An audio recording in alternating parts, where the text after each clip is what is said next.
جب وہ زور لگاتے ہیں تو ریئیکٹن کی جو بہت باریک باریک کیپلریز ہوتی ہیں وہ پھٹ جاتی ہیں. کسی کو خون والی ہوتی ہے, کسی کو وہ وارڈز بن جاتے ہیں, موقع بن جاتے ہیں. ایک گلاس پانی لو, ایک چائے کا چمچ اسپغول کا چھلکا, ایک چائے کا چمچ تخم لنگا, ایک چائے کا چمچ زیتون کا تیل اور 2 بڑے چمچ اس میں گڑ ملاؤ. میرے محترم بھائیوں, جتنے لوگوں کو بواسیر ہے صرف ایک طریقہ اپنا لو.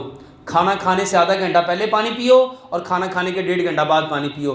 ایک لقمے کو اتنا چباؤ اتنا چباؤ اتنا چباؤ جتنے آپ کے دانت ہیں. کتنے دانت ہیں؟ 32. میرے محترم بھائی اس کو سمجھ لو, کھانے نے پہلے کٹنا ہے, پھر پھٹنا ہے, پھر چرنا ہے, پھر پسنا ہے, پھر گودا بننا ہے, پھر رس بننا ہے, اور وہ رس نکل کے خون میں جا کے اس نے طاقت دینی ہے. تو کھانے کو اصل میں کیا بنانا ہے؟ رس بنانا ہے. اللہ تعالیٰ نے 32 دانت کیوں دیے؟ دانت 4 طرح کے ہیں.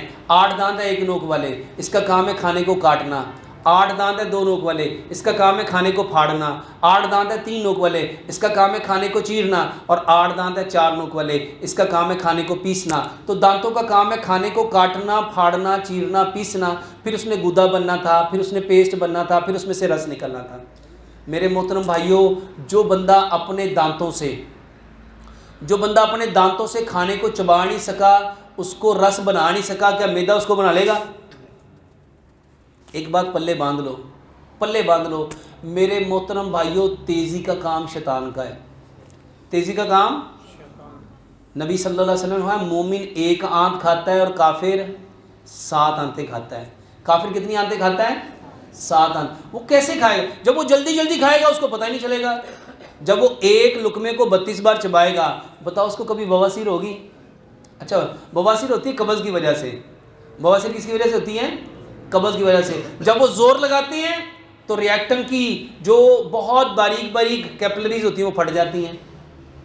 کسی کو خون والی ہوتی ہے, کسی کو وہ وارڈز بن جاتے ہیں, موقع بن جاتے ہیں. تو میرے محترم بھائیوں, کھانے کو 32 بار چباؤ. اور آسان حل بتا دیتا ہوں میرے محترم بھائیوں, جس کو بواسیر ہے 1 گلاس پانی لو, 1 چائے کا چمچ اسپغول کا چھلکا, 1 چائے کا چمچ تخم لنگا, 1 چائے کا چمچ زیتون کا تیل اور 2 بڑے چمچ اس میں گڑ ملاؤ. میرے محترم بھائیوں, اس کو اچھی طرح مکس کر کے 3 گھنٹے کے لیے چھوڑ دو. آدھا یہ اور آدھا اس میں, آدھا گلاس اس میں سے یہ لیں گے, آدھا گلاس پانی ڈال کے اس کو اچھی طرح مکس کر کے صبح ناشتے سے 1.5 گھنٹہ بعد لو, اور اسی طرح دوپہر کے کھانے سے 1.5 گھنٹہ بعد لو. اس کے علاوہ میرے محترم بھائیوں, انجیر کے بارے میں نبی صلی اللہ علیہ وسلم نے فرمایا, انجیر جنت کے پھلوں میں سے ایک پھل ہے.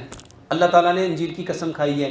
5 انجیر لو, پانی کے اندر بھگو دو, بہترین علاج ہے. صبح اسی پانی میں گرائنڈ کر کے اس کو پی لو, یہ بواسیر کا بہترین